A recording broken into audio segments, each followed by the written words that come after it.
My name is Jeff Del Rosa. I'm the founder of ProMaxx, and we're here at Kenny Ross Ford in Adamsburg, Pennsylvania, kind of a suburb of Pittsburgh. It's a beautiful day, and we have a number of technicians, and we have a 6.4 international built engine, diesel engine, that we're going to go ahead and remove. We're physically going to repair it with the new Rocky II. It's a new product that we've announced that has both gas and diesel capabilities. We have a number of technicians here this morning to help us out as well, and Barry's the lead technician on this job. Barry, any thoughts about the one you got to remove this morning? Hope it comes out. Hope it comes out. What we're going to do is we're going to turn this by hand until we hit the top of the stud. Now, I'm at the top of the stud. As I said earlier, I just want to toggle my drill on and off, light pressure, about 5 to 10 times. Now I've got a divot in that stud. It'll keep the bit from walking down the curve of the stud and breaking my bit off. Now I'm going to go ahead and start drilling. When I start drilling, the other thing I want to do is I want to drill it, but at the same time while I'm drilling, I want to bring it in and out, in and out. What am I doing with that? I'm actually allowing the drill to excavate or extract the chips and getting away from my drilling. The reason I do that is because all the steel is real hard, and if I leave it in there, all it's going to do is wear my bit down quicker. These bits are designed to cut through a Rockwell 50 steel. If you're familiar with the Rockwell scale hardness, roughly 28 to 35 is what these studs get hardened to, okay? On this truck right here, they can get hardened to up to 45. Most drill bits stop cutting at about Rockwell 28. So physically saying is the bit is not capable of drilling harder steel. This bit is designed to cut harder steel. So now what we've done is Barry's replaced the bushing, the small one, with a medium and a plate. And now we've stepped up to our medium-sized bit, our 188, and we're going to go ahead and machine it to the next size. Okay, I'm going to turn it by hand again like I did before.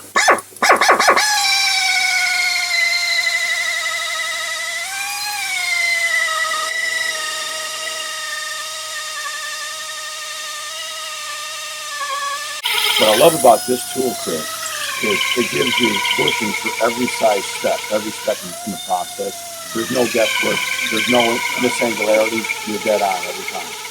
So as you can see, Barry's gone ahead and used the largest bushing, which is our 2320, and that's the tap size for 8mm.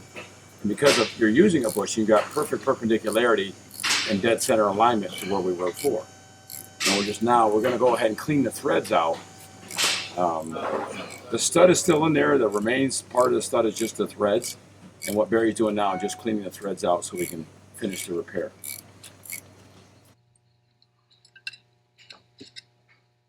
You see the burr on the end of that one?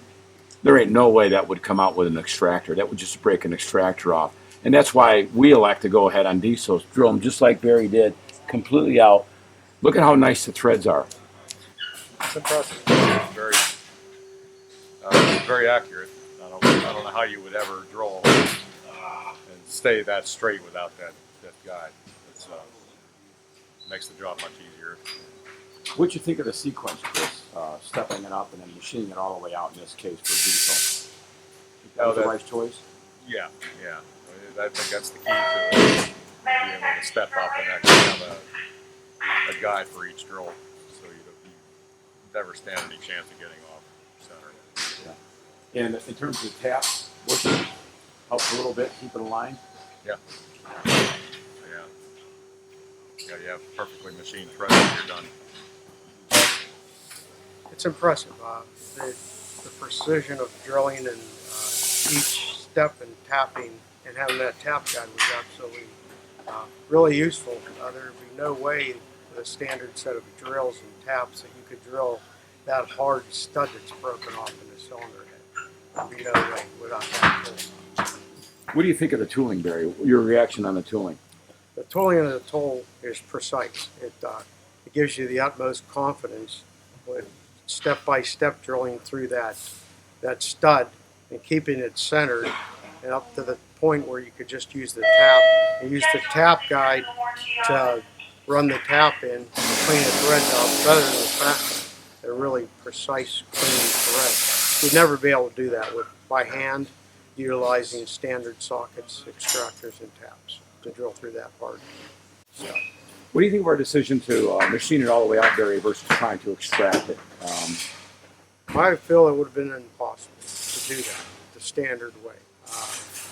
That was probably the best thing to do, is to drill all the way out till you could actually tap through the standard side, the threads, and make them better to the quality than the factory.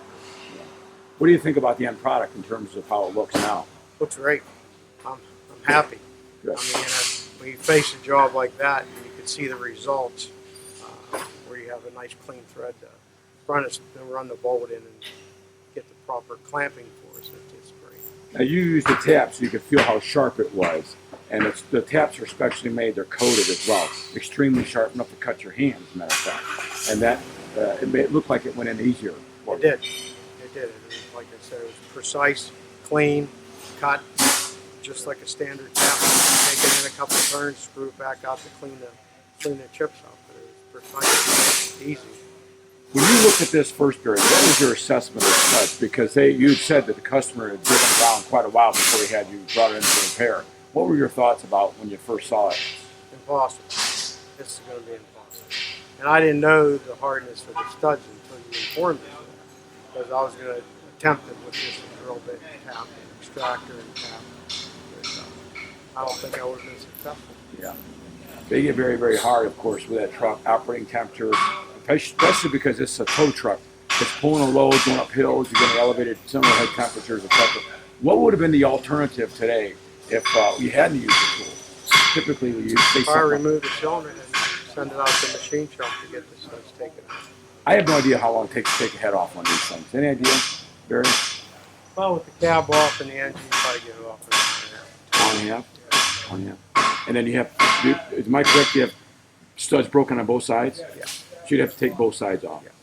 So you're looking at R&R intake heads, what greater part of the day? Oh yeah, probably about 6 hours. Then you got to replace a lot of components that aren't in use, which would add additional costs. And then the machine shop, depending on how what the production queue is on the machine shop, I don't know how quick the turnaround is. Yeah, that could be 2-3 days, depending on how busy they are. Yeah, and who knows what the cost of that is to have machined out. Yeah. So overall, your thoughts? Great, amazing. I'm absolutely happy that you came today. Good. You don't mind us helping you out, did you, Barry? Oh no, you want to do the other two? Well, thanks again. It was great being here. Thanks for your time, Barry.